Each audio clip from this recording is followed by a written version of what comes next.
The Sabaot are one of the 9 subtypes of the Kalenjin of Kenya and Uganda. They are in turn divided into 6 communities, largely identified by their dialects.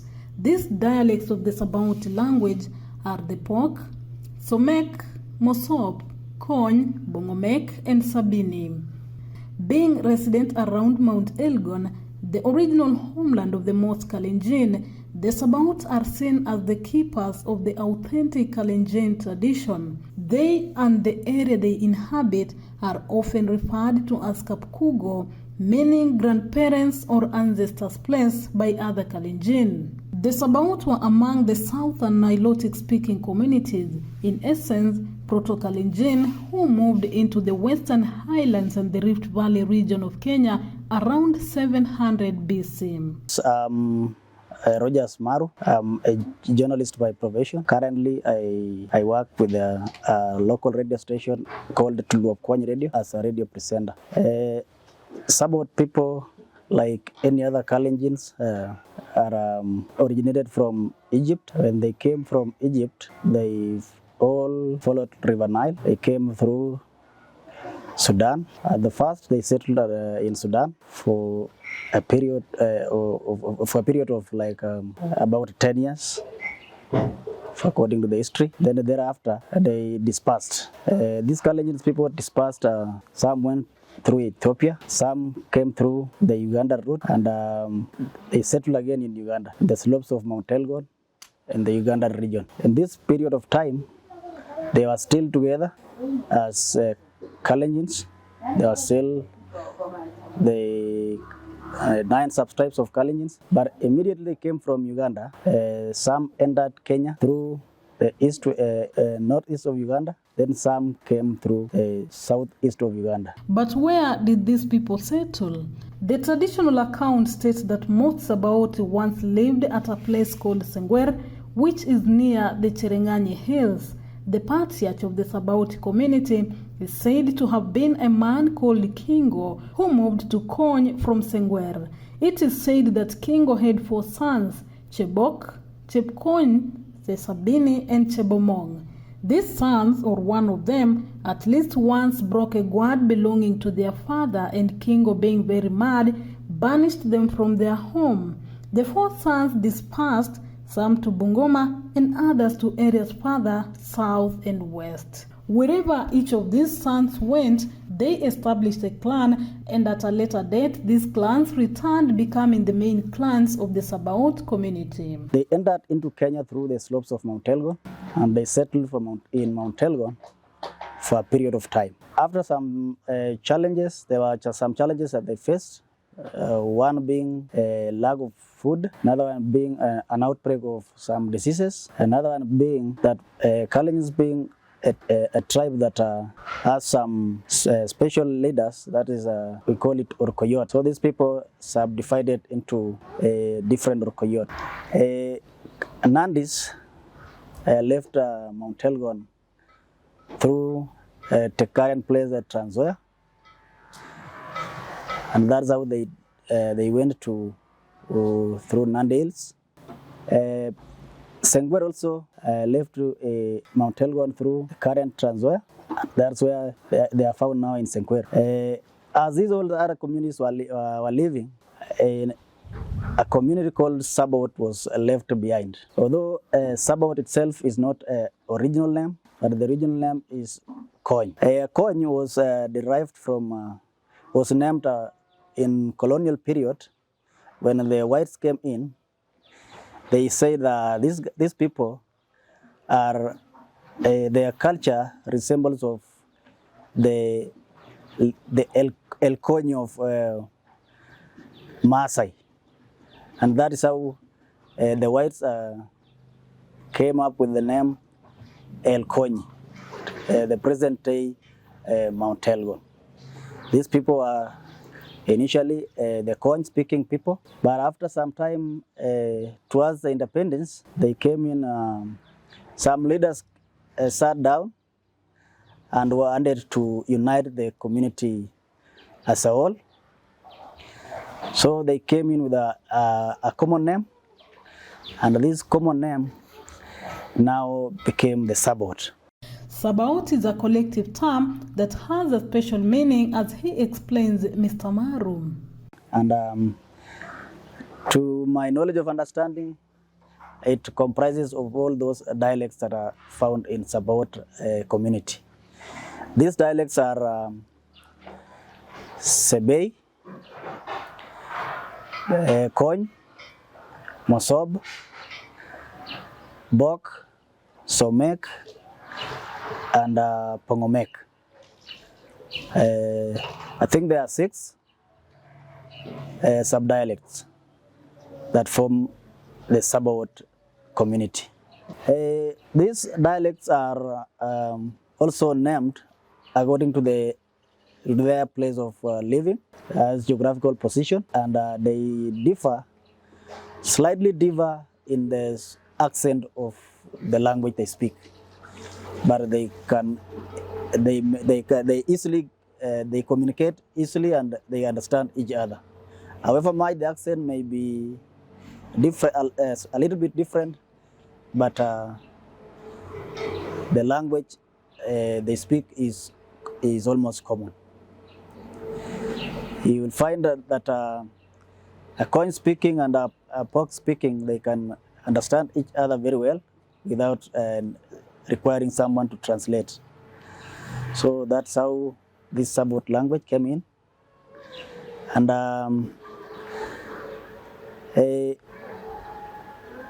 I can only mention how they are geographically placed, that is the subdialects. The Mosop people are people who live at the peak of the mountain. That is the higher altitude of the mountain. That is where you find the Mosop people, that subdialect. Then adjacent to the forest is the Kony speaking dialect. Then thereafter there is a subdialect that lives the lower lands of Mount Elgon. They are Bok. This Bok entered into Kenya through southern Uganda. They settled in the present day Cheptais. Then they migrated slowly by slowly. I think migrations of these people majorly was due to looking for pastures for their livestock. And another thing is that, as I said earlier, they migrated mainly again because of external rites. Then another thing again is that they also migrated due to if someone dies. If someone dies in a place where they live, people could have just moved from that place and they migrate to a different place. They believed that that place has been cursed and it is not fit again for people to be living there. In previous times, the Sabaot had vast lands which allowed for a pastoral lifestyle. With decreasing land size, the Sabaot have been forced to drastically change their lifestyle from cattle herding to planting maize or corn and vegetables. Originally, Sabaots are hunters and gatherers. Their life mostly depended on fruits and hunting of wild animals. Bearing in mind that they lived mostly in the forests. So they depended mostly on hunting. And after being assimilated by other Kalenjin, they introduced the rearing of animals. The principal reference points of the Sabaot identity have been land and cattle, both of which are coming under increasing threat from growing land shortages and decreasing pastoralism respectively, which, along with a decline in the practice of certain traditional customs such as initiation and polygamy, have led to a sense among the Sabaot that their identity is under threat. Like other Kalenjin and a number of East African societies, the Sabaot traditionally practiced male and female circumcision. Male circumcision was meant to enhance cleanliness and bravery, while female circumcision was practiced to reduce promiscuity. It is okay. It is believed, and it is believed that in the Sabaot community, it is believed that a girl a mother was given responsibility of mentoring a girl. Likewise, the father was given a responsibility of mentoring a boy child, and they practice initiation. There are some stages. The stages are a person passes through right away from the birth to initiation. One, leave alone the childhood stage. After like a person has reached like a child is about 10 years, he is now given that mandate. If he is the child is a girl, the mother is given responsibility of mentoring her in terms of cultural and preparing her for an adulthood stage of life. This process takes about at least 6 years in mentorship. Then after there was initiation for both boys and girls. And during this process, it is the child himself or herself that requested to be initiated. You could not be subjected to circumcision without your willingness. It was perceived that until you are right, you feel that you are right enough and you are capable of facing the knife, you could have asked for that rite of passage. Mostly, female circumcision, like any other circumcision, was meant for. This was just a duration where people were subjected to some lessons of life. They are now being prepared to be mothers, and during this preparation period, most of these initiates now they were grouped, they were separated, and they were being taught different lifestyle they are about to face ahead. Then there was this, although not confirmed, but it is said that most of these girls now being prepared to get married. As a Sabaot, a young man, bearing in mind that people lived with a lot of enemies, there were raids, so most of these young men were not around. So this circumcision again to girls was meant to give them that persistence. They can persist for a very long time without the urge of needing that man. It is about almost 10 years now. Female circumcision is no longer being practiced among the Sabaot communities.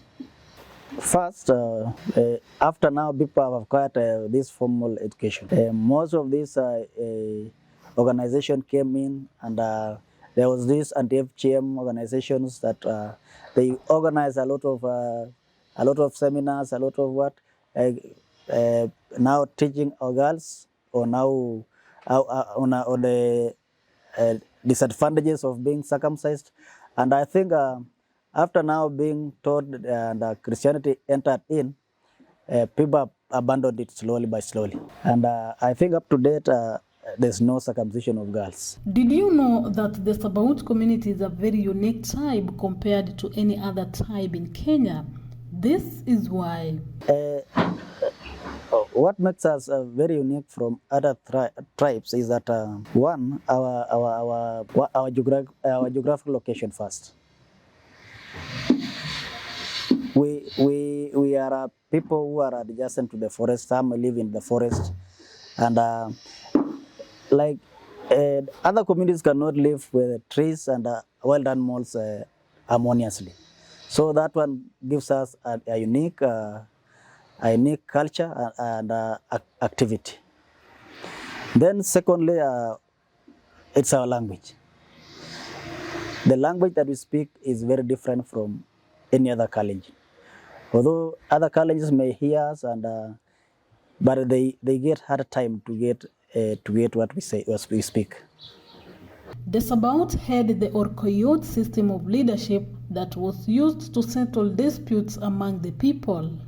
We were not ruled by king, but in our leadership there is, as I had mentioned earlier, there is the Orkoyot system of leadership.